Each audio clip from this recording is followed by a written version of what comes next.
Tonight, we drift back to a time when beauty shimmered under candlelight, when every salon in Europe glittered with silk, pearls, and something far more dangerous. The year is 1861. London is the beating heart of the world, a city of steam, soot, and unshakable ambition. Gas lamps glow along the wet cobblestones, and horse hooves echo through the fog. Somewhere in the maze of streets, a carriage stops before a glowing window. Inside, a dressmaker named Madame Rose Delaney is showing her newest creation. A gown so green it seems to shine with its own light. The fabric catches fire in the glow of the lamps, not real fire, but a kind of living radiance. It's called emerald green, a pigment so new, so pure, that even the richest ladies have never seen anything like it. When the dress moves, it seems to breathe waves of light rolling through folds of satin. But what none of them know, not yet, is that this beauty was born in a laboratory, not a garden dot, and that every breath of air around that gown carries something invisible, something that kills slowly and quietly. Arsenic. Tonight's story isn't about monsters hiding in shadows. It's about the poison we invite in, because it looks too beautiful to refuse. Imagine the streets of Victorian London. Coal smoke curls up into the night. In drawing rooms, gentlemen sip brandy beside fires that never quite chase away the damp. And across the city, women speak in hushed tones about the new color, scheeles green. Some say, Paris green. Others whisper, as if it were a secret worth dying for. Arsenic green, the color of envy, the color of death. When you breathe in, you can almost smell it, the faint, metallic sweetness, the perfume of powder and silk and candle wax. Now picture a young woman named Isabella Montrose. She's 22, daughter of a wealthy banker, and preparing for her engagement ball. She stands before a tall mirror as the dressmaker adjusts the final stitches of the emerald gown. Her skin glows pale in the candlelight, her eyes bright with excitement. Breathtaking, the dressmaker murmurs. And it is. The green ripples like sunlight through deep water, but as Isabella turns, a fine dust drifts from the folds. The seamstress coughs softly, waves her hand, and keeps working. By midnight, the ballroom on Hanover Square is alive with color and sound. Musicians play, chandeliers throw diamonds of light across the polished floor. Isabella twirls laughter on her lips, but as she spins faster, her head grows light, her hands tingle, a faint ache spreads behind her eyes. She blames the heat, the perfume, the excitement. She doesn't know that the green dye on her skin is seeping through her pores, entering her blood. That's how it begins, quietly, invisibly, beautifully. To understand how a color could kill, we have to step back a little. Before the fashion, before the ballrooms, before the deaths, there was a Swedish chemist named Carl Wilhelm Scheele. In 1775, Scheele was searching for a new shade of green. The world's artists and decorators were obsessed with color, but natural pigments faded too fast. Scheele mixed copper with arsenic trioxide, a white, powdery poison known since the Middle Ages. When he stirred the mixture, it bloomed into a vivid, almost unnatural green. It was dazzling, permanent, perfect. He called it Scheele's green. At first it seemed like a miracle. Painters adored it. Printers used it for book covers and illustrations. Wallpaper makers coated entire rooms with it. Even children's toys were dusted with the pigment, because it made everything look brighter, cleaner, more alive. But in the small workshops where the color was mixed, workers began to fall ill. Their skin blistered, their lungs burned, fingernails turned green and fell away. Some coughed blood, others simply didn't come back the next morning. The dye makers called it the sickness of the green. By the 1840s, the pigment had spread across Europe. Arsenic was cheap, plentiful, and astonishingly useful. It preserved wood, killed rats, bleached fabrics, and gave color to everything from sweets to fake flowers. And as chemistry advanced, a newer, even brighter version appeared, Paris green. It was stronger, more stable, and far deadlier. In a dressmaker's shop, the air was thick with powders and dust. Girls barely 16 rubbed color into silk ribbons, their fingers raw. They ate their lunch beside open bowls of dye, unaware that every breath carried microscopic shards of poison. They joked about their green fingers, the mark of fashion, they called it. But many of them wouldn't live past 30. The newspapers didn't notice at first. The poor always died. But when society women began to faint, to develop strange rashes and lesions, whispers spread. Doctors couldn't agree. Some blamed nervous exhaustion. Others hinted at hysteria. and still the shops sold their green dresses. By 1860, the color had conquered Paris. Even Empress Eugenie, wife of Napoleon III, adored it. She declared green to be the color of the empire, and where Paris went, the world followed. Now close your eyes again and picture a ballroom, not the one in London, but in Vienna. A few years later, a young woman named Clara Weiss enters the hall. Her dress glows like forest glass. As she moves through the crowd, people turn. The orchestra pauses. Someone whispers that she looks like a goddess carved from emerald, but within an hour, her cheeks flush an unnatural pink. Sweat beads on her forehead. The room feels hotter, her breath shorter. She steps outside to the garden for air. The cold night wind bites her skin. She leans against a marble rail, shivering. In the morning, she wakes with burning eyes, her tongue dry as dust. The doctor says it's influenza. A week later, her hair begins to fall out. Arsenic doesn't kill instantly. It lingers. It accumulates. It tricks the body into thinking it's fine, until it isn't. Single quotes. And in Victorian England, it was everywhere. Wallpaper flakes fell like snow in bedrooms. Candies for children glittered with green. Artificial leaves and flower garlands used in hats and dresses were dusted with the same pigment. Even funeral wreaths were coated in arsenic, as if the dead could not escape it either. There's something almost poetic about it. The century that worshipped beauty, being slowly consumed by its own reflection. In December 1861, a London milliner named Matilda Sullivan began to notice her apprentices coughing. They worked 12 hours a day coloring artificial leaves for hats and gowns. The dye made their hands burn, their eyes water. One girl, just 14, started vomiting green liquid. Matilda wrote to a local newspaper. Her letter was published under the headline, "Poisonous Fashions." People read it. They shook their heads, and then they went out and bought more green dresses. Because fashion, like poison, is hard to resist. Let your mind slow down now. Imagine the hum of sewing machines, the whisper of silk being cut. Imagine women's laughter echoing through narrow rooms while outside. The fog curls over gaslight. Every stitch, every fold, every glittering gown carries a story of pride, vanity, and ignorance wrapped in beauty. And tonight, as we wander deeper into this world of satin and death, we'll follow the trail of the emerald pigment from the laboratories of chemists to the parlors of queens. We'll learn why people refused to believe the cornings. We'll meet those who tried to expose the truth, and those who buried it under perfume and politeness. But for now, breathe slowly, listen to the faint rustle of a deadly fabric, and remember, sometimes, what shines brightest hides the darkest secret of all. The year drifts forward. 1862. London wakes beneath a low ceiling of fog, thick as milk. The streets smell of coal and wet wool. The city hums, printers rolling out newspapers, carriages clattering on stone, hawkers calling out Evening Standard, with fingers already numb from cold. And tucked inside one of those papers, halfway between stories of empire and theatre, there's a quiet headline that few notice: The Dangers of the Green.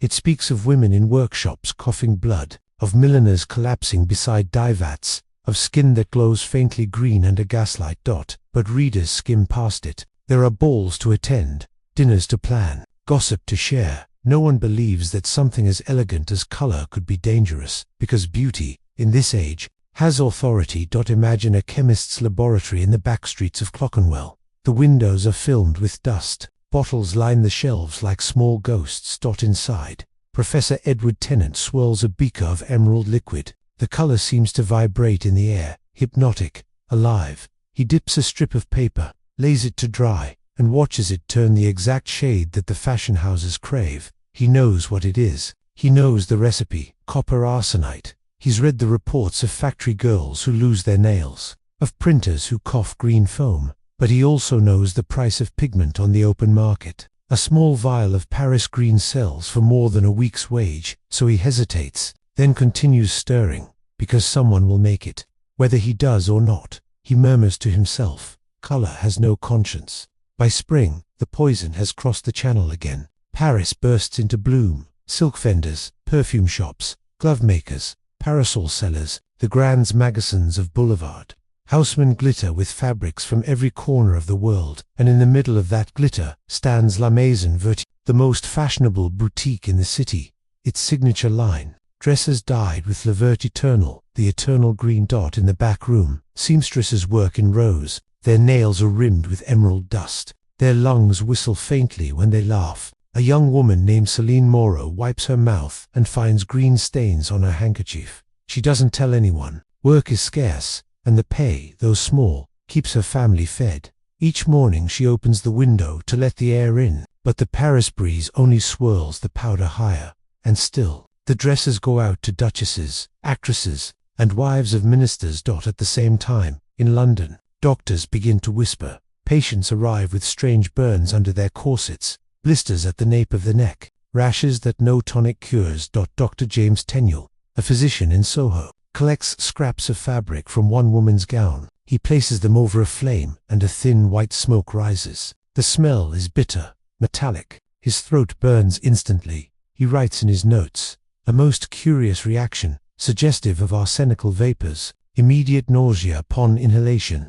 He writes to the Lancet Journal. No reply, because the journal's editors are friends with manufacturers, and the manufacturers fund the advertisers, and the advertisers pay for everything, so the silence continues. Close your eyes. Picture the glow of a grand ballroom again, this time not in London or Vienna, but in Paris. 1863. You hear the soft hum of an orchestra. You see 100 women turning in perfect rhythm, their dresses catching the gaslight. Emerald, turquoise, sapphire, pale rose. The air sparkles with perfume and laughter, and somewhere, at the edge of the dance floor, a woman in a green gown wipes a drop of blood from her nose. No one notices. The waltz goes on. The following morning, a maid shakes out the lady's dress from the night before. A faint green mist drifts into the sunlight from the folds of silk.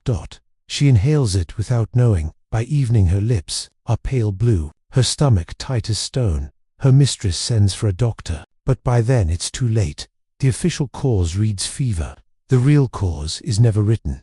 There were voices who tried to speak. In 1862, a Manchester journalist named Arthur Hill began publishing a column called The Green Death. He described how arsenic pigments infected wallpaper, toys, and fabrics, how the wealthy decorated their homes with slow-acting poison. His readers were horrified for about a week. Then the story faded. One letter to the editor said simply, "We cannot be expected to abandon beauty because a few servants grow ill." That line summed up the century. Factories along the Thames grew richer. Arsenic arrived by the ton from Cornwall mines, mixed into vats by men with scarves over their mouths. The floors were coated in green dust. The workers called it fairy snow. When they left for home, they carried it in their hair, on their boots, in their breath. Children ran to greet them, hugging legs dusted with poison. Wives washed the clothes in tubs that frothed with green foam. And still, the city glittered brighter than ever, because no one could see death in color. Let the world slow again. Imagine yourself walking through a department store. In 1863, the first of its kind. Marble floors, velvet drapes, chandeliers heavy with light. On every rack, gowns, hats, gloves, ribbons, all radiant with that same impossible green. A clerk smiles at you, made with the finest Paris pigment. She says proudly, you run your hand along the silk. It feels cool, smooth, and leaves a faint green sheen on your fingertips. A small child nearby sneezes. The clerk laughs. Too much perfume, perhaps, but the perfume is innocent. It's the dust she can't see. In drawing rooms, the conversation begins to shift. Some men joke about poisoned petticoats. Others claim it's nonsense spread by jealous rivals of the fashion trade.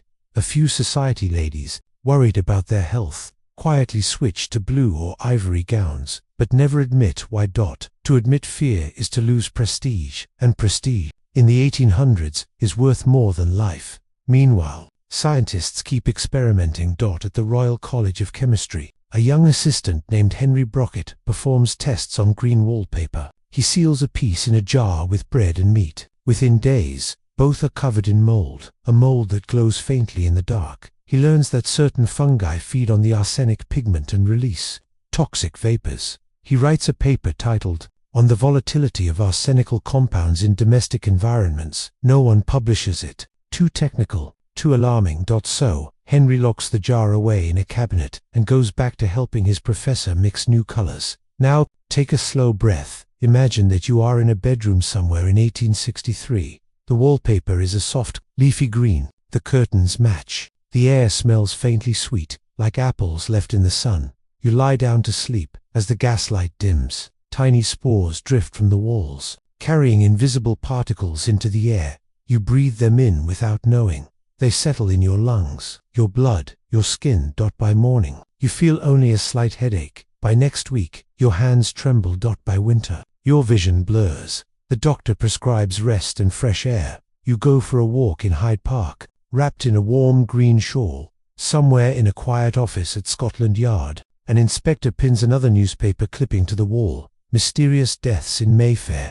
Another case of sudden illness. Another lady. Another green gown. But there are no laws against color. No evidence strong enough for court. Just whispers and coincidences. The inspector sighs and lights his pipe. The smoke rises in slow spirals, almost the same color as the poison he cannot see. It's strange how civilization hides its cruelties behind refinement. The Victorians prided themselves on progress. Steam engines, telegraphs, factories, science. Yet in their pursuit of perfection, they built death into the very fabric of their lives. To be fashionable was to risk everything. To be cautious was to be invisible. By late 1863, the first real backlash begins. A London surgeon named Dr. Augustus Lethby gives a public lecture at the Royal Society. He burns pieces of green wallpaper in front of the audience, letting them smell the acrid fumes. Several people cough and cover their faces. He explains the chemistry, the evidence, the deaths. The room is silent. Then someone asks, "But surely, doctor, if it was so dangerous, the government would have banned it already." Lethby sighs, because he knows the government's offices are decorated in the same wallpaper. That night, he writes in his diary, "Our age will be remembered not for its wisdom, but for the elegance with which it destroys itself." Outside, the fog thickens again. Carriages roll through puddles of green reflection. In the dressmaker's shop, a new design waits on a mannequin, brighter, lighter, more luminous than before, because beauty must move forward, no matter the cost.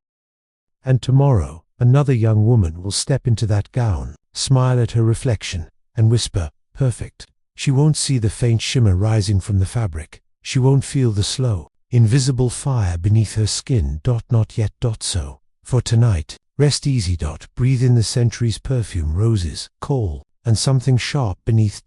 Listen to the quiet hum of the gas lamps. The world is beautiful. The world is deadly. And in the 1800s, the two were the same thing. The world keeps turning. London exhales another breath of smoke, and behind the sparkle of fashion, something begins to rot. By 1864, the word arsenic has started to whisper through every corner of the empire, through the halls of Parliament, the drawing rooms of Mayfair, the gossip of milliners and maids. But truth travels slowly when it's wearing a corset of denial. In the north of England, in a small Lancashire village, the Greenwood dye works hums from dawn to dusk. Inside, girls no older than 16 grind pigments in shallow bowls. Their aprons are stiff with green powder. Their breath smells faintly sweet, like apples left too long in the sun. They call themselves the Emerald Angels. It sounds romantic until you see their hands. The skin cracked, fingernails black, small sores along their arms that never heal. When one of them, Mary, the youngest, collapses at her bench, the overseer says she's lazy. He sends her home without pay. She never returns. A local doctor, Thomas Ormerod, writes a letter to the Lancet. "I have seen with my own eyes the dreadful effects of arsenical manufacture upon the young females employed therein. The hue of the pigment is mirrored in their complexion. It is as though death paints them before he takes them. The editors publish it, but they place it beside an advertisement for a new line of Paris green ribbons. The irony goes unnoticed. Meanwhile, the city's elite still danced beneath chandeliers. The gossip pages praise the new brilliance of emerald fashions. In portraits, women pose in gowns that shimmer like leaves after rain. Every brushstroke hides a slow agony, because the painter's green is the same pigment ground, mixed, inhaled. Even art is poisoned.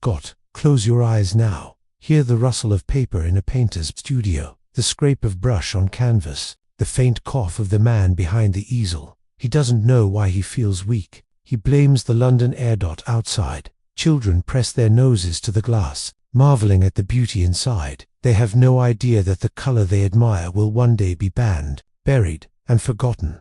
But not everyone is silent. In 1864, a woman named Matilda N., a former seamstress turned journalist, begins writing small columns for the Illustrated London News. She calls her series The Poison in the Petticoat. Her tone is calm, measured, and quietly furious. She writes about the factory girls, about the invisible deaths, about how society worships elegance more than life itself. One line captures the public's attention: "We wear beauty that kills, and call it civilization." The article spreads. People talk. Some even panic. Dressmakers start receiving frantic letters from clients, demanding to know if their gowns contain arsenic. Shopkeepers whisper that green is unlucky. For the first time, the fashion houses feel the tremor of fear. In a smoky cafe near Fleet Street, a group of journalists debate what to call this phenomenon. The Green Plague, one suggests. The Poisoned Empire, says another. But Matilda N. shakes her head. It's simpler than that, she says. It's greed. While the press wrestles with words, the factories continue. In Cornwall, miners haul arsenic, or from tunnels that glow faintly even in darkness. The dust clings to their lashes, their throats, their lungs. In Scotland, pigment works by the River Clyde pour their waste into the water, turning it a strange luminous shade of jade. Fish die, birds disappear. And still, the trains keep shipping barrels of green to London, Paris, and Vienna. Progress doesn't pause for morality. Now breathe deeply. Picture the inside of a grand London townhouse. Marble floors, tall mirrors, a faint echo of laughter. A maid named Lydia Price unpacks a gown for her mistress, Lady Ashcroft. It's a masterpiece. Layers of emerald silk, stitched with gold thread. Imported from France, she lays it carefully across the bed, smoothing the folds. By evening, Lady Ashcroft will wear it to the opera. But Lydia, who has handled it all day, will spend the night coughing green bile into a handkerchief. When she dies 3 weeks later, the death certificate says, "Consumption, her mistress never knows." The tragedy of the 1800s is not only the poison itself, it's the refusal to look at it. Doctors debate, politicians ignore, scientists hesitate, and somewhere in the middle, the poorest suffer silently, their lives swallowed by fashion's appetite for color. But there is one man who refuses to stay quiet. Dr. Robert Angus Smith, a Scottish chemist working for the Health Commission. He's known as the father of air pollution science. When he hears rumors about arsenic in clothing, he begins to test fabrics secretly, collecting samples from London boutiques. In his notebook, he records several specimens yield copious arsenical fumes when heated. Contact alone is sufficient to cause irritation of the skin. The public must be warned. He sends his findings to the Home Office. Months pass. No answer, so he publishes them himself, in pamphlets that spread through universities and medical circles. At last, the evidence is undeniable. Still, no law changes, because in 1860s Britain, there is no Ministry of Health, there are only markets. Imagine Dr. Smith standing on a foggy bridge over the Thames at dusk, watching barges drift by. He holds one of his pamphlets in his gloved hand, the ink still wet. He knows it won't be enough. But he also knows that silence kills faster than poison. He whispers to himself, "At least the truth is written." Then he drops the pamphlet into the water, and it drifts away, a pale green reflection fading beneath the bridge. Back in Paris, the Emerald Age reaches its height. Fashion plates in magazines show women like living jewels, glowing, ethereal, unreachable. The artists exaggerate the color. It almost seems to radiate. They don't know how close they are to the truth. It really does. Radiate tiny motes of arsenic floating from every fold. One night, at a dinner hosted by the Duchess de Morny, a countess wearing a Paris green gown collapses mid-conversation. She dies before morning. Her death shocks the salons. But by the next week, the story is forgotten. Buried under the glitter of a new season, the green returns, deeper than ever. There is a cruel rhythm to human nature, the dance between danger and desire. When something is forbidden, it becomes irresistible. So even as reports of sickness spread, the demand for the color grows. Now it's not just gowns, it's wallpapers, toys, candles, even fake Christmas trees. One chemist jokes, if an angel descended upon a Victorian home, he would die before reaching the stairs. Close your eyes for a moment. Picture a small girl sitting at a kitchen table, playing with her doll. The doll wears a bright green dress. The child hugs it tightly, pressing her cheek against the fabric. Her mother hums while cooking. By nightfall, the girl's lips are dry, her stomach aching. By morning, she cannot wake. No one connects the dots. The doctor says child fever. The dress is passed to another child. In 1864, Matilda N. writes again, angrier this time. We build our empires upon the bones of the poor, and then wonder why the world grows sick. The poison is not in the pigment, but in our conscience. Her article reaches Parliament. A handful of reformers call for inquiry, but the Prime Minister shrugs. If the ladies wish to wear arsenic, he says dryly, it is not the government's place to stop them. Laughter fills the chamber. Let the world slow down again. Listen faintly to the scratch of pens across paper, the sound of sewing needles, the rattle of carriages in the night. This is how history moves, quietly, invisibly, under the weight of habit.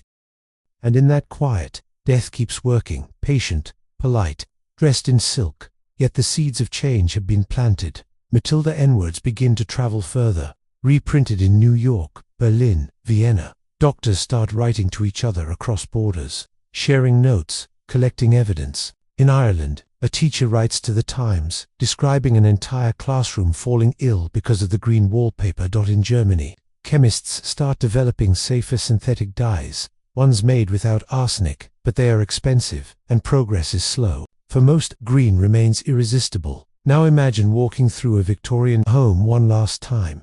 The parlor glows with green wallpaper. The sofa cushions shimmer faintly. A vase holds artificial flowers the color of spring.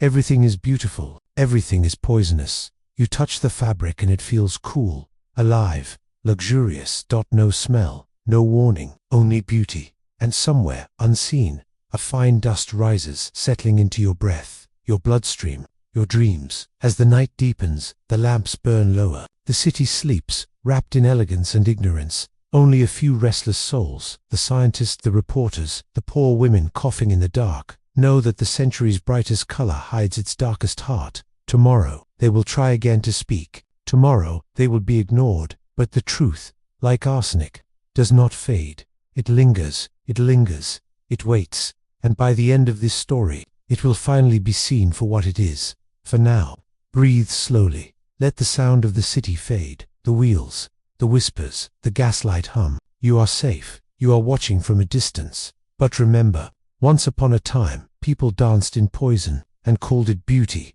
Year is 1865. London hums like a machine that never sleeps. Endless, grey, alive with ambition. But under the sound of wheels and rain and footsteps, something else begins to stir. A whisper, faint at first. A new phrase, moving through drawing rooms, through the letters of doctors, through the headlines of papers that once ignored it. The arsenic panic. It begins with a death that no one can ignore. Her name was Clara Vane, an actress, beloved in London's theatre world. She was known for her beauty, her voice, and her signature color, emerald. Every portrait of her, every stage costume, shimmered with that brilliant green. But one evening, after a performance at the Drury Lane Theatre, Clara collapses backstage, her skin pale, her lips trembling, her hands covered in red blotches.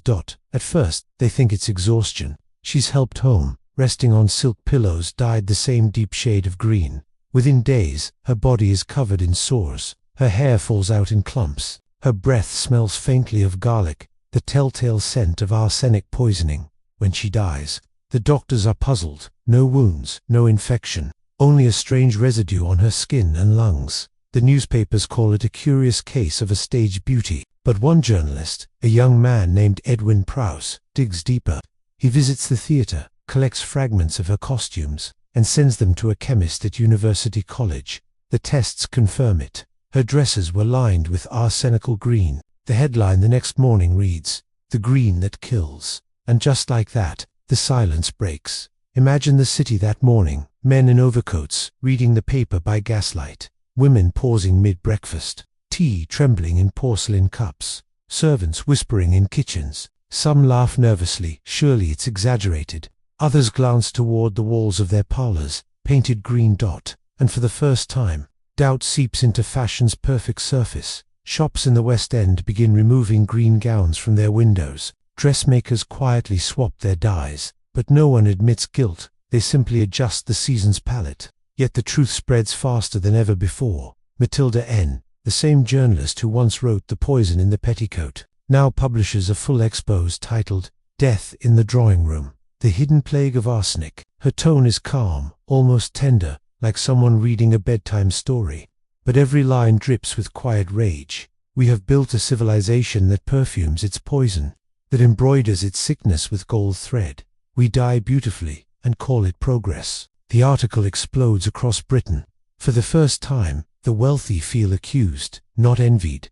In Paris, word travels just as fast. The fashion houses panic. At La Maison Vertiternal, orders are cancelled overnight. Seamstresses whisper of bankruptcy, of doom. A designer named Antoine Duval, famous for his emerald gowns, locks himself in his studio. He burns his remaining stock, the smoke rising green against the winter sky. When reporters ask him why, he says simply, "I made beauty that kills. I will not make it again." But others refuse to follow. For every moralist who renounces the pigment, there are 10 merchants eager to sell what remains under new names. Spring green, ocean mist, leaf shade. The poison stays, disguised in softer words. Meanwhile, Clara Vane's funeral becomes a spectacle. Her coffin is covered in white lilies, no flowers dyed green.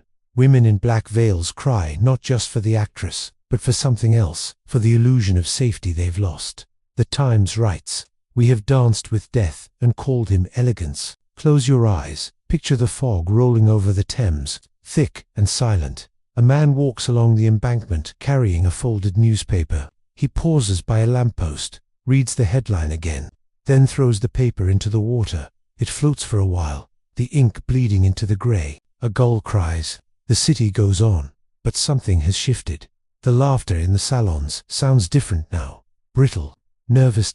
At dinner parties, people joke about arsenic breath and toxic kisses. Perfume makers start advertising arsenic-free powders. Wallpaper companies boast of safe greens. Even candy sellers hang signs, nitrogen monoxide, arsenic used here. The denial turns into performance, morality, as marketing. In the small offices of The Lancet, letters pour in from across the country. Doctors, chemists, and mothers write about strange illnesses, coughing, children, blistered skin, persistent headaches. One writes, "It is as if our homes are gently killing us, one breath at a time." Another says, "I removed the green curtains from my child's room, and his fever broke within days." Piece by piece, the puzzle forms. In the House of Commons, a quiet man named Sir George Bowyer stands and reads from these letters. He demands regulation and inspection of pigment factories, a ban on arsenical dyes. His words echo in the chamber. Some applaud politely. Most shrugged. One minister mutters, "Next, they'll tell us we can't eat sugar or drink gin." The vote fails. No law passes, but outside Parliament, the public has already decided. The green becomes a symbol, not of elegance, but of arrogance. Women begin burning their arsenical gowns. Servants tear down wallpaper. Factory workers strike, demanding masks and better ventilation. It's not yet a revolution, but it's the beginning of awareness. And yet, even in this new age of fear, the color refuses to die, because beauty always finds a way to survive truth. Now picture this. Paris, 1866. The Exposition Universelle, a world fair of wonders. Crowds flood the pavilions. Steam engines, telescopes, electric lights, telegrapphs, and in one corner, a display labeled "The Modern Chemistry of Color." Behind glass, vials of pigment gleam in the light. Cobalt, vermilion, ultramarine, and one that shines brighter than them all. Vert Paris. The sign beneath it reads, "Improved, harmless, perfected." A small note in fine print adds, "Contains copper." No one reads it. They simply marvel at the beauty. That night, a journalist named Henry Bowlinger writes in his notebook, "We invent light, and still choose the darkness. Perhaps the color green will one day mean envy, because we envy the dead. They no longer have to breathe our poisons." Let's slow down again. Imagine the quiet after the panic, the strange silence that follows a storm. Factories still hum, but softer now. Shop windows glow with new shades, mauve, violet, indigo. Safer colors, born from coal tar and synthetic science. They smell faintly of smoke, not death. A new world is beginning. But the memory of green lingers. Matilda N., older now, writes her final article. Her hands tremble as she holds the pen. It is not the color I fear, she writes, but the blindness that made it possible. She dies a year later, buried in a simple coffin lined with white linen. No silk, no paint, no perfume. Just silence. And yet, her words echoed. By the end of the 1860s, major dye manufacturers begin phasing out arsenic pigments. Science catches up with morality. A new generation of chemists, men like William Perkin and August Hoffman, perfect synthetic dyes that outshine the old ones without poison. They call them colors, safer, brighter, born from coal instead of death. But the legacy of the green doesn't fade easily. In dark closets and attics across Europe, dresses still hang folded, forgotten. They looked beautiful even now, the silk still glowing faintly after a century. Museums that handle them today must wear gloves and masks, because the arsenic still breathes from the threads, a beauty that refuses to die, even when everything around it has. Now close your eyes again. Imagine standing in one of those museums. The air is cool, still. A single spotlight falls on the emerald gown. It's breathtaking. You almost forget what it is. Then you notice the small sign beside it. Warning, contains arsenic. Do not touch. The color seems to shift. Alive in the light, it feels like it's watching you. And for a moment, you understand, beauty is never innocent. So, breathe softly. Let the century fade around you. The sound of wheels, the clink of glass, the whisper of silk. Imagine the last echo of Clara Vane's laughter in the theater, fading into dust. The age of poison has ended, but its memory lives in every shade of green that glows just a little too bright. And when you see it in fabric, in paint, in the glint of a bottle, you'll remember that once a color could kill. And the world called it fashion. The fog has lifted. The century begins to breathe.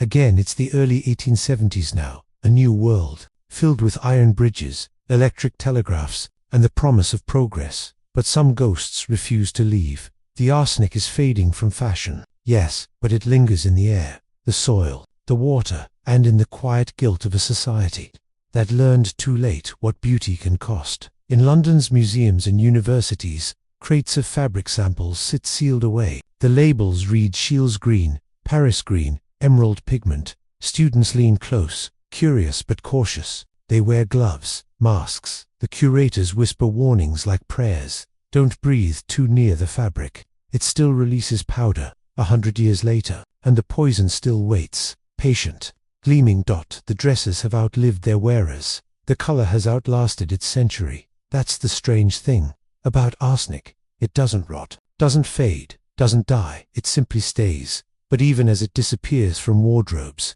it finds new forms. Chemists begin to use arsenic in medicine as tonics, as cures, as beauty treatments. The logic is strange but seductive. If poison can kill disease, perhaps it can preserve beauty too. And so, women begin to swallow small doses, advertised as complexion wafers to keep the skin pale and youthful. The boxes promise purity, radiance, charm. They don't mention nausea, paralysis, or death. One newspaper ad reads, "Arsenic, nature's own cosmetic." The irony is almost too perfect. Close your eyes. Imagine a Victorian dressing table, perfume bottles, silver brushes, a small ivory box filled with white tablets. A woman takes one before bed. She believes it makes her glow. And in a way, it does. Under candlelight, her skin seems luminous, not with life, but with something colder, stranger. Her beauty, like her century, is a delicate balance between brilliance and decay. Across the Atlantic, the story repeats.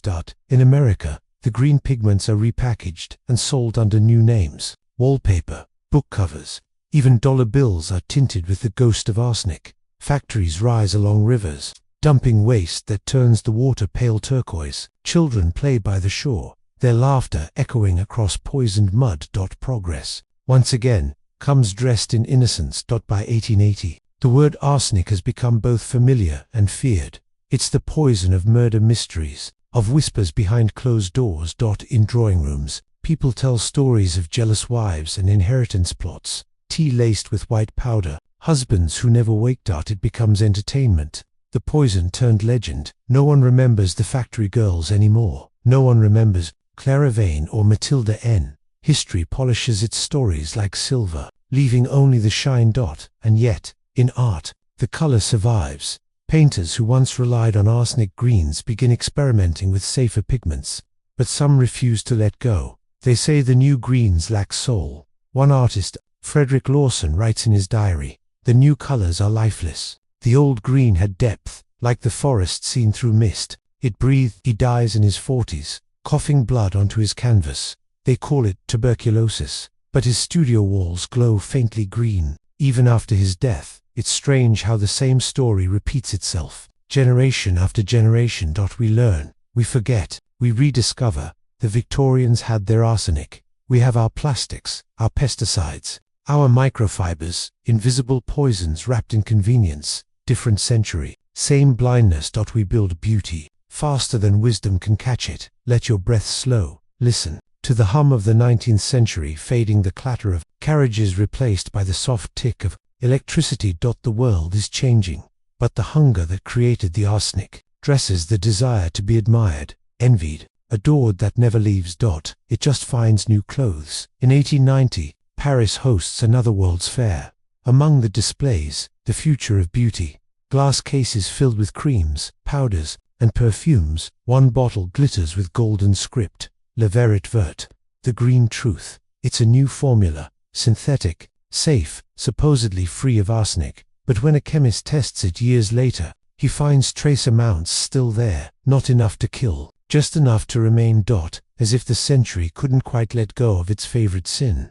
Somewhere in the countryside, an old factory stands silent. Its windows are broken, its walls stained with the ghosts of pigment. Inside, the floorboards still shimmer faintly, a dust that refuses to settle. Birds avoid the roof. The grass around it grows thin, yellow. The river beside it runs clear in summer, but when the rain comes, the water turns green again. The land remembers what people forget. Now imagine this, a young scientist, 1902. Her name is Eleanor Cates. She's the first woman allowed to lecture at the Royal College of Chemistry. She begins her talk with a question: what is beauty, if not the reflection of what we desire most? The audience waits. She continues, "In my grandmother's time, beauty was green and deadly. In ours, it is white and deceptive. The powders, the bleach, the acids we rub into our skin. We have learned nothing. We have only changed color." There's silence. Then applause, polite, uncertain. She smiles, because she knows it will take another century for her words to matter. The green fades from fashion, but not from memory. Writers turn it into metaphor. Poets call it the color of envy, the hue of guilt. It becomes shorthand for danger disguised as elegance. Oscar Wilde writes, "We are all in the gutter, but some of us are poisoned by the stars." He might as well have been speaking about the dresses. Now breathe deeply. Feel the weight of centuries exhale around you. The silks, the powders, the laboratories, the gaslight. It's all gone now, and yet not gone at all, because even today, when you walk into a shop and see a color that glows too perfectly, that strange, electric green part of you wonders, is it safe, or is it another beautiful lie? In 1920, a curator at the Victoria and Albert Museum unpacks a donation, a box of Victorian gowns. He writes in his report, "Several garments of remarkable hue, warning attached, contains arsenic, do not handle." He stores them in sealed glass cases. A century later, the same gowns are still there. They look new, unaged. The silk still gleams like the night they were worn. They are perfect, untouched, immortal, and still quietly, invisibly they kill. The scientists who examine them now wear full protective suits. They use ultraviolet light to photograph the fibers, revealing microscopic crystals of copper arsenite still embedded in the threads. They sparkle like frost, each one a ghost of vanity. Sometimes visitors stop in front of the display and stare for a long time. They don't know the full story, only that the gown is beautiful, impossibly alive. They lean closer, eyes reflecting green light. And for a moment, history repeats itself, because fascination always comes before understanding. Let the image settle. A dress behind glass, a century's worth of silence between you and it. It doesn't move, it doesn't breathe, but you can almost hear it, the faint rustle of silk, the echo of a ballroom, the laughter of people who thought death couldn't dance. The museum air is cool, sterile. Yet, if you listen carefully, you can almost smell the faint sweetness, the ghost of apple and metal, perfume and powder. It's not your imagination, it's the past. Still, exhaling. In another room, a child tugs at their mother's sleeve. Why can't we touch it? The mother smiles softly. Because it's dangerous. The child frowns. But it's so pretty. The mother pauses. Most dangerous things are. So breathe slowly now. Let the images fade. The factory girls, the dancers, the scientists, the forgotten ones. They have all gone quiet. But their color remains a warning. A mirror. A whisper from another century that says, be careful what you worship. Beauty has teeth. The candles of the 19th century have burned out. The gaslight has faded. And yet, the story doesn't end. Because poison never truly leaves us. It just changes shape. The world is louder. Now. Neon. Instead of candlelight. Engines. Instead of carriages. Screens. Instead of mirrors. But if you look closely, you'll see the same green not on dresses or wallpaper, but in reflections on your phone screen. The shimmer of plastic packaging. The glow of artificial light. We no longer breathe arsenic dust. We breathe microplastics. We no longer rub deadly powders into our skin. We rub chemicals with names we can't pronounce. Different poison. Same hunger. In the 1800s, beauty killed quietly in bedrooms, in factories, behind lace curtains. Today, it kills slowly, in oceans, in air, in the invisible threads that connect everything we touch. The faces have changed, the tools have changed, but the spell remains, the need to shine, to impress, to belong. Close your eyes. Picture a modern city at night. Glass towers glowing like jewels. Billboards shimmer with faces too perfect to be real.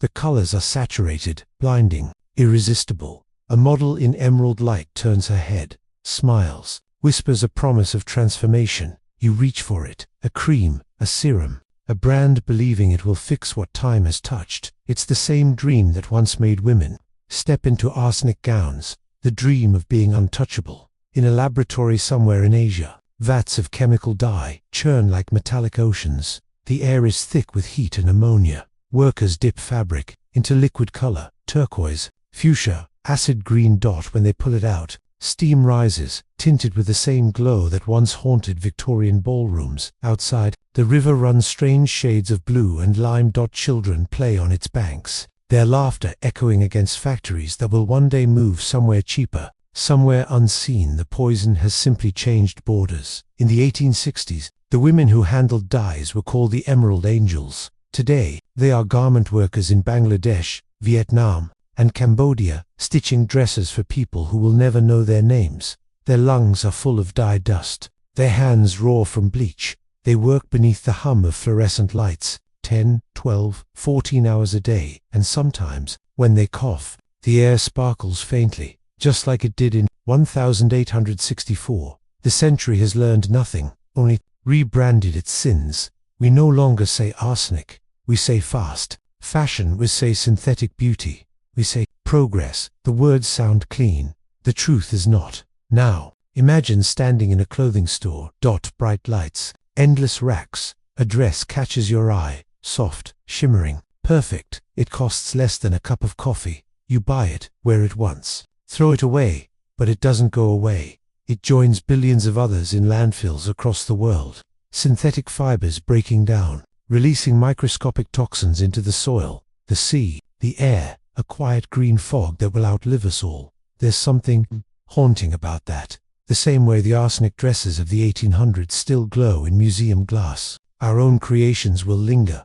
Polyester ghosts, neon memories buried beneath sand and salt water. Future archaeologists might dig them up one day and marvel at the colors still bright, still deadly, and they'll wonder what kind of people we were. We'll tell them we were modern, that we knew better, that we were safe. But in truth, we are no different from the Victorians standing before their mirrors, whispering, just one more shade brighter. There's a strange comfort in repetition. It makes us feel eternal, as if history circles back not to punish us, but to remind us. Every generation has its poison. Every century wraps death in beauty. Breathe slowly now. Imagine a woman in 1863 standing before her mirror, pale light on her green gown. Now imagine a woman in 2025 doing the same, the glow of her phone reflecting in her eyes. Different light, same illusion, both reaching for perfection. Both unaware of the cost. Somewhere, in a modern lab, scientists test new compounds, safe dyes, sustainable materials, biodegradable fabrics. They speak of clean fashion and eco-beauty. They mean well, but they work inside the same system that once told chemists like Scheele and Lethby that their inventions would save the world. Every solution becomes a new temptation, you see. The story of arsenic isn't just about chemistry or fashion. It's about human nature, our endless desire to transform what's ordinary into something extraordinary. We take dull cloth and make it shine. We take ourselves and try to make us more than human. But sometimes, in chasing beauty, we forget that we are already alive, and that's enough. The arsenic dresses killed thousands, the factories poisoned rivers, but they also gave birth to something. Unexpected awareness. For the first time, people realized that what touches the skin can change the body, that beauty and health are not separate, that progress demands responsibility. It was a painful awakening one. We are still trying to finish. Now imagine a world, centuries from now, quiet, calm, washed clean. No factories, no smoke, no waste. Just light, wind, and color born from the earth itself. Imagine a green that doesn't kill, a true green, from plants, from life. That's the color the Victorians were searching for. They just took the wrong path to find it. There's a strange poetry in that, isn't there? That the color of death was always meant to represent life. They wanted the green of forests, of renewal, of spring, and they made it in a lab, with poison. And we do the same now, chasing perfection through screens, through filters, through plastic bottles. We manufacture what the world already gives us for free. Close your eyes, picture the dress again, not behind glass this time, but as an idea. The shimmer, the danger, the allure, every thread of it is human. Every sparkle, a reflection of our longing. We wanted to be more than mortal, and in that wish, we forgot how fragile beauty really is. Somewhere in a quiet storage room of a museum, the emerald gown still rests. No one touches it now, but every few years, a scientist checks it, measuring the air, the slow leak of arsenic. It still breathes, just a little. And maybe that's the lesson. Beauty doesn't die, it decays elegantly. So breathe deeply, feel the air move in and out. Think of all the colors you've ever loved, the deep reds, the ocean blues, the electric greens. Each of them carries a story. Each of them was once invented by someone who thought they were saving the world, and maybe they were. Just for a while the arsenic age ended, but its reflection glows in us still, not in pigment or powder, but in the way we look at ourselves, the endless hunger to be brighter, newer, flawless. But beauty doesn't live in brightness, it lives in truth, and the truest things. The human things are never perfect. As you lie there, eyes closed, listening to the rhythm of your breath, imagine the two worlds blending, gaslight and neon, silk and plastic. Arsenic and carbon, all threads of the same tapestry, woven by hands that wanted to be remembered. Maybe that's all fashion ever is, a way of saying, I was here, a brief shimmer in the long darkness of time. But when the shimmer fades, what remains isn't color, it's consequence. So tonight, let the lesson settle softly in your chest, that beauty, to be real, must not demand blood. That progress, to be true, must care for the hands that make it. That no shade of green, however bright, is worth the price of a heartbeat. The lights dim, the air grows quiet, and somewhere far away, beneath glass and shadow, the last arsenic dress glows faintly in the dark, a relic, a warning, a lullaby from another time. Sleep now. The world has always been beautiful enough. The world has turned. Again, it's the 21st century now, a time of light and speed, of satellites and silence, but somewhere, in the quiet heart of a museum, the past is still breathing. The room is cold, dimly lit. Rows of sealed boxes rest behind glass. Each one contains fragments of history, lace gloves, silk ribbons, faded wallpaper, pages from books that once smelled of perfume and dust, and among them, the green. That impossible shade that refuses to die. A scientist in a white lab coat leans over a table. Her name is Dr. Eleanor Shaw. She works at the Victoria and Albert Museum in London, the same city where Clara Vane once danced her last waltz. On her gloves are tiny traces of powder, invisible, but deadly. She places a fragment of Victorian silk. Under a microscope it looks like frost crystals, beautiful, perfect, eternal. Copper, arsenite. She exhales slowly and whispers, still here. Every few months, Eleanor and her team test the air in the textile archives. They use sensors to detect the faintest breath of arsenic gas. Some rooms show nothing, others still hum softly with invisible danger. The dresses don't scream, they don't warn, they simply exist, shimmering quietly, waiting to be admired. Even now, a century and a half later, the poison lingers, she writes in her notes. Arsenic dresses remain chemically active. Temperature and humidity accelerate emission. The air here, though filtered, remembers, and then, softer. Beneath that line, we thought we were studying the past, but the past is studying us. There's something eerie about the museum at night, when the lights dim and the visitors are gone. The silence feels alive. The security cameras catch dust drifting, like tiny comets through beams of light. But sometimes, just sometimes, those specks glimmer faintly green dot in a neighboring gallery. A conservator unwraps an old painting, a pastoral scene, rolling hills and soft clouds. The greens are deep and luminous, almost wet-looking. She checks the pigment with a handheld analyzer. It flashes red on the screen, contains arsenic. The painting is from 1856, the same pigment, the same poison, the same mistake disguised as progress. She sighs and writes in her logbook, arsenic in the grass, arsenic in the leaves, arsenic in the beauty of the world. Close your eyes for a moment. Imagine walking through those galleries, quiet, sterile, conditioned. You think you're safe, but you're surrounded by ghosts made of molecules. Every fabric, every brushstroke, every book, all whispering softly through time. They don't harm anyone now, not directly, but they remind us, beauty, even preserved, is never pure. One museum in Sweden keeps a small exhibit behind two glass walls. Inside, a 19th century ball gown glows under low light. A sign reads, warning, do not approach within 2 meters. Visitors lean forward anyway, enchanted. They can't help it. The color seems alive, richer than anything digital can show, like the dress is breathing, like it remembers the music, the laughter, the moment before collapse. Someone whispers, it's still so beautiful. And the guide answers quietly, that's the problem. Far away, in an American archive, librarians open a collection of Victorian wallpaper sample books that they wear masks and nitrile gloves. Each page is a storm of color, red, gold, blue, green. But when the pages turn, a faint hiss escapes. Tiny particles rise, invisible, dancing in the sunlight. The scientists call them legacy toxins. The poets might call them ghosts. There's a story about one of those archives, how, during a heatwave, the air conditioning failed for a week. When the staff returned, they found the room filled with a faint metallic scent. The green wallpaper samples had released more arsenic gas than they had in decades. The past had woken up. They sealed the room for months.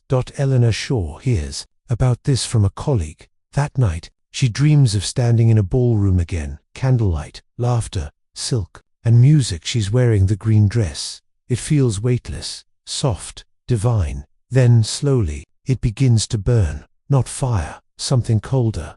A slow ache in her throat, a taste like copper. She wakes, gasping. The room is dark. The hum of the air purifier sounds like a heartbeat. In her diary she writes, the arsenic gowns are not just artifacts. They are warnings written in silk. Proof that beauty without ethics becomes horror. Let's pause there. Let the image settle. The cold museum, the faint green glow, the silence heavy with memory. Now think of how carefully we preserve the very things that once killed us. We keep them in glass cases. We label them. We admire them. We've turned our mistakes into monuments. And maybe that's not so strange, because deep down, we want to believe that suffering can be transformed into meaning, that pain can become art, that tragedy can become beauty. It's what humans have always done. Polished the bones, framed the ruins, perfumed the poison. In a small museum in Germany, a curator gives a lecture about the arsenic dresses. She stands before a glass case containing a single glove, delicate as air. She says, it is strange, isn't it, how the color of death can look so alive.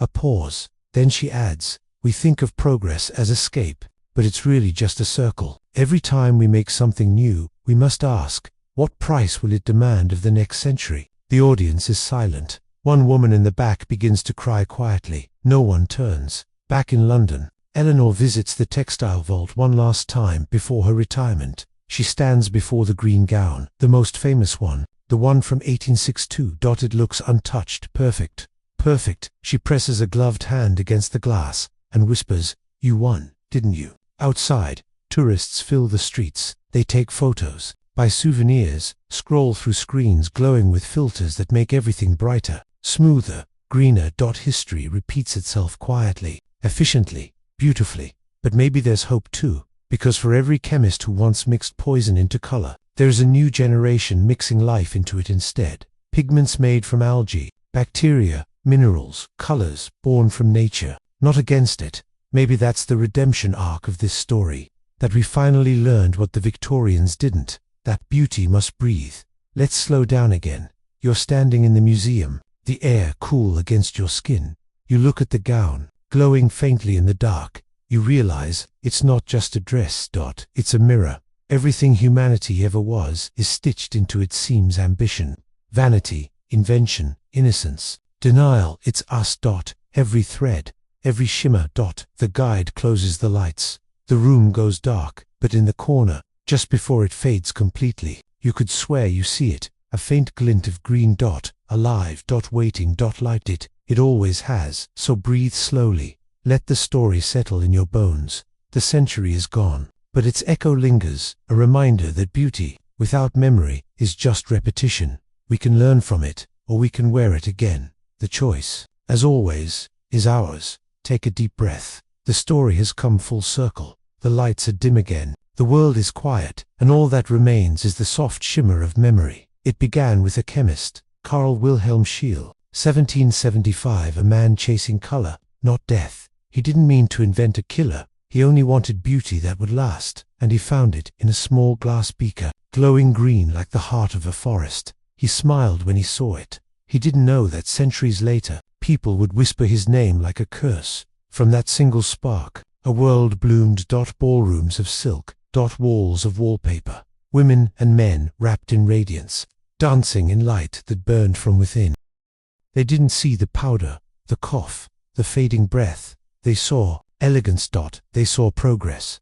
They saw themselves. And maybe that's the truest thing about history. We never know when we're in the middle of a tragedy. Close your eyes. Listen. The ballroom is empty now. The candles have gone out. The floorboards creak softly under invisible footsteps. The music lingers, faint and sweet, like perfume caught in a dream. That's all the past ever is.